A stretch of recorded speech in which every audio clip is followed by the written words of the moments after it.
Welcome RidgeLife, I'm Tim, and today on Ramblings, it is happening again. When it rains, it pours, it seems, but guys, we are still blessed and moving forward. Lots to show you, lots to talk about today. But first, day 27 of SLR, CRC, and Come On Homesteading Rabbit Watch. Now, rabbits usually have babies, kits, around 31 days. Matter of fact, it's almost always exactly 31 days. Well, as you know, Elsa, my snow white Texas A&M Kingsville rabbit, she started pulling fur from her chest, ready to make a nest at day 26. Now, this is her second time. She's already had one kindling, one litter of kits, and so this is her second time. I thought she would know better, but she pulled them at 27 days. Now, maybe she knows something I don't, but normally they don't start pulling that fur till about a day before, around day 29, day 30. So let's check her out, see what she has got going on, and see how Ginger is doing as well, okay? So here is beautiful Elsa. Let's see what she's got going on here. Hey girl, look what you done. Look what you done. Elsa is the princess that does not like to be touched. Look at that. Look at that beard. Look at that beard. Oh my goodness. Now, all the yellow on her is where Gray has peed on her. Yeah, Gray, you shouldn't do that. But yeah, they pee on each other back and forth. It's kind of weird. But look at that chin. Whoa, she didn't like that. But look at her nest, guys. Look what she's done in here. Wow, that is tons of fur. She has really, really, really done a good job. See, the nest is deep and whole. So I'm just gonna let that right there. Good job, girl. It's a little early. It's a little early, but you know, hey, better late than never, right? Because sometimes they'll kindle and they won't pull any fur at all. In the wintertime, that could be deadly, you know, if they don't pull fur in the wintertime. But summertime, nah, it's not as big a deal. But so there's Gray. Gray, you need to stop peeing on everybody. Looks like you've been being peed on too. But poor Ginger, not pure or poor. I mean, she's pure. She's a sweetie. She doesn't have any pee on her, so I don't know why. Gray likes to pee on Elsa so much and vice versa, but look at her. She is so clean. Oh my goodness. And she is sweet. She normally doesn't make any noise. Now, she's pregnant, so well, I hope she's pregnant, but she is so sweet.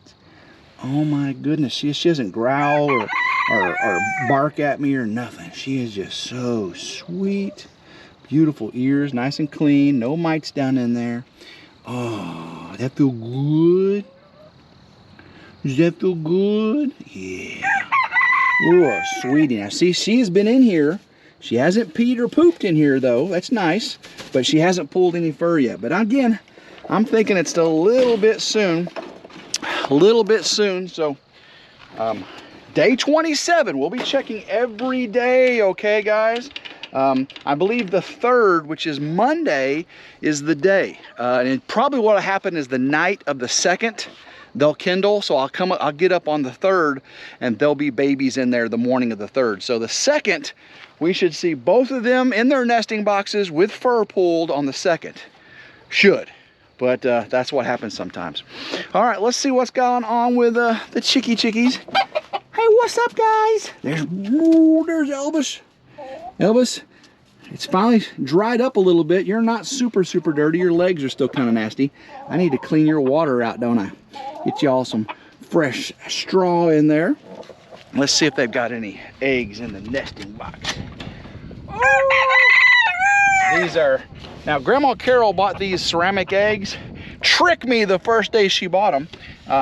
She didn't tell me she was buying ceramic eggs. And I go, these chickens are laying some funky eggs. They don't hear nothing in them, and they seem kind of hollow or solid or something. I don't know what's going on with them, but ceramic eggs supposed to spur egg production, and of course, if a snake gets in there and eats the ceramic egg, it'll kill the snake. Yes, that does happen, guys. So I don't know if it works or not, but that's one thing. On the Durango SRT, I think it may not be as bad as I thought. Well, the reason I say that is I've got a huge deductible. You know, before I had the F250, and now I just have the SRT. I had the SRT, the F250, and also had 2 Ducatis. So now I got 1 Ducati and the SRT. And the verdict, I looked up prices for the mirror, and the whole assembly is probably going to be from Mopar, probably $1,000 or so. That's more than my deductible. I got a high deductible, but just the insert, the mirror insert with backing, which snaps in place, and I think I can fix that snap mechanism, plug everything in, I think it will work. I probably can get that for $300 to $500 from Mopar. I can get one aftermarket third party for about $100, $150. So I'm debating, I'm gonna confirm my exact one I have with Mopar, that's Dodge, and see which route I get. But I gotta have that. Driving through Memphis, yeah, without that side mirror, you're trying to look over your shoulder in the blind spot on a SUV in 5, 6, 8 lane of traffic, not fun at all. Not fun at all. So I told you, when it rains it pours, right? So far there's nothing bad told you about, nothing bad. Well, yesterday, you know, I was supposed to chainsaw all those pine trees, burn that brush. Didn't quite work out that way. What happened was, I came back to the camper, came back to the camper to upload the video for y'all, the ramblings, and then I could go out and do those things. And there was moisture on the ground. I'm like, okay, it hasn't rained in a couple days. Thank you. And I didn't have any water on, you know, spraying or anything. What happened? What happened? Now, back when Grandma Carol was living in the camper, we had a little flood happen, and some of the boards below the sink and the stove got a little water damage, and I fixed them a little bit with some wood grain tape, some you know, veneer, and it was not sticking. And I looked at it, and I figured out why it wasn't sticking. It was wet. And it was wet. So I commenced to tearing stuff apart last night. I'm gonna take you inside. I'm gonna show you what I got to work with here. And we'll see. I'll tell you what I did, and I'll tell you what's going on. So let me bring you in here. Close the door. I know it's dark in here, guys. So I have the kitchen area here. I'm not going to show you everything because I got some things I want to show you later on a RidgeLife video. But under the sink here, so you got a stove, and I got, you know, cupboard there, and I got drawers, and then I got, you know, under the sink, and I got my seasonings and stuff.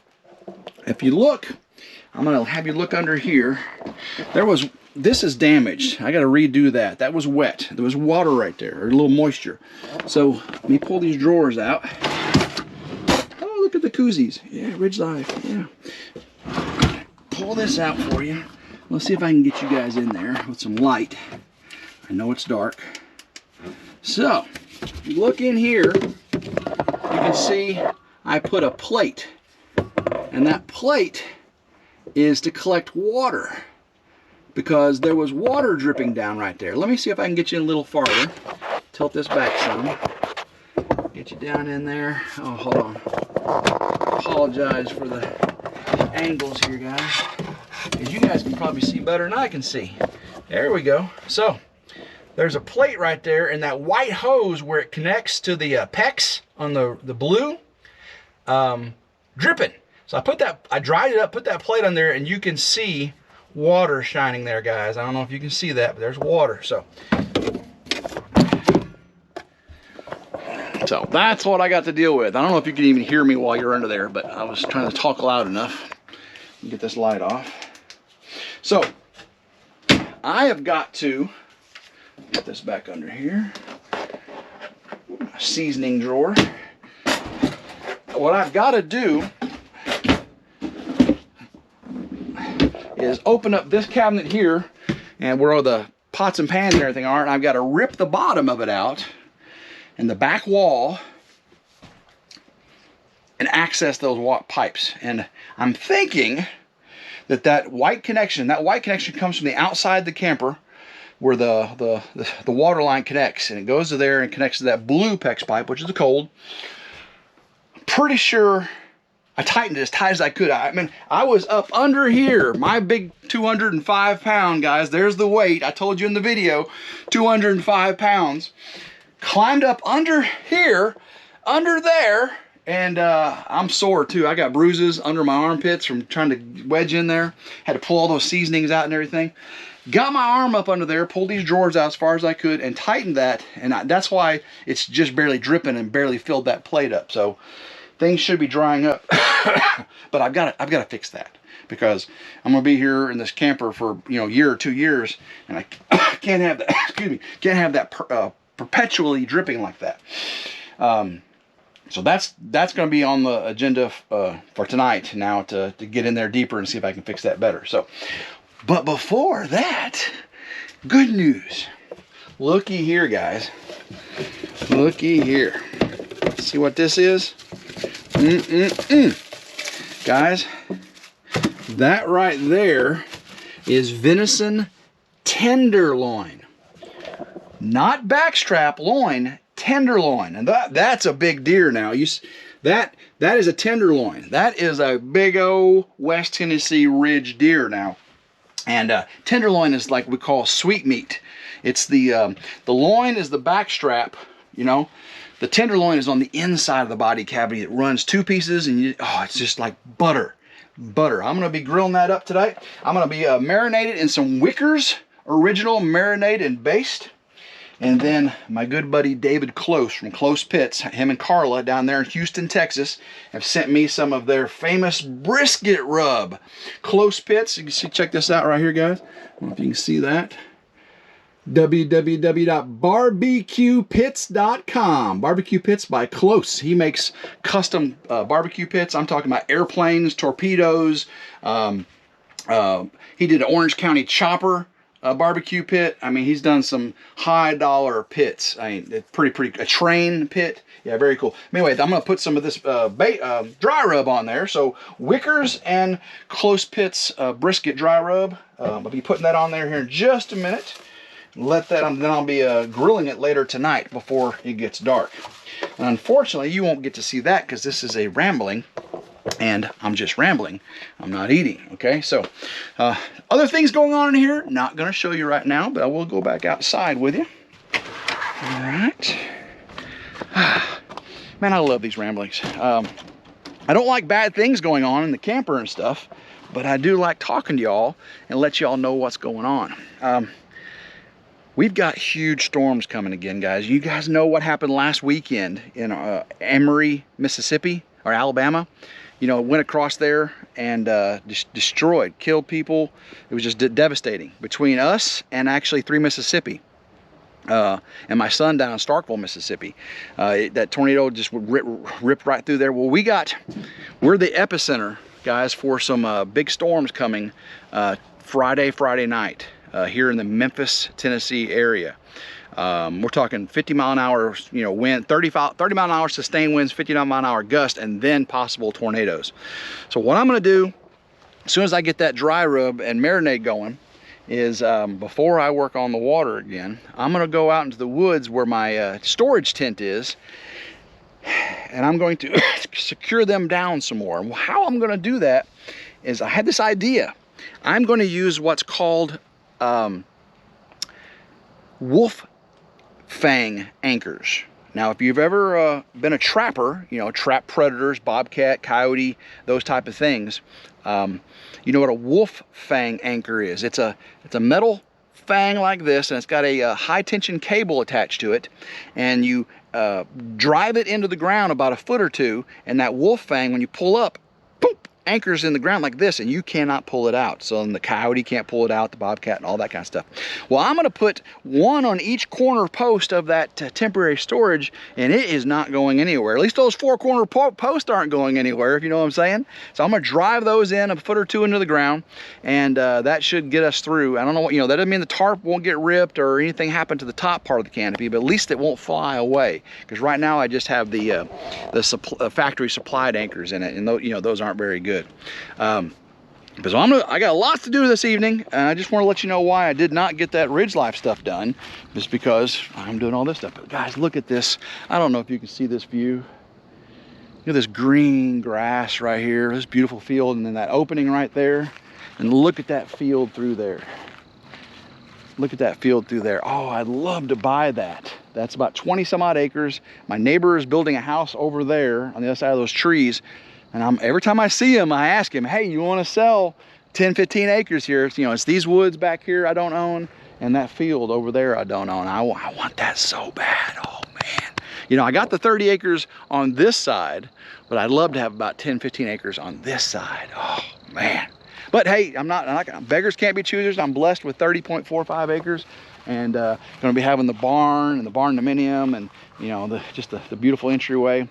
I'm going to have some big fires coming up soon, clearing all this brush. You know, I got a big pile right there from when we cleared out this area to build the log home. I guess that's been out there drying and seasoning and dying, so I can just burn that stuff right up. I got maybe have the dozer turn it over for me. But well, guys, lots to do today, and I'm gonna go get it done. So I appreciate you hanging around for these ramblings. I'm staying upbeat, not letting anything get me down, moving past each obstacle one at a time, looking for the silver linings. I was just talking to a friend, a good friend recently.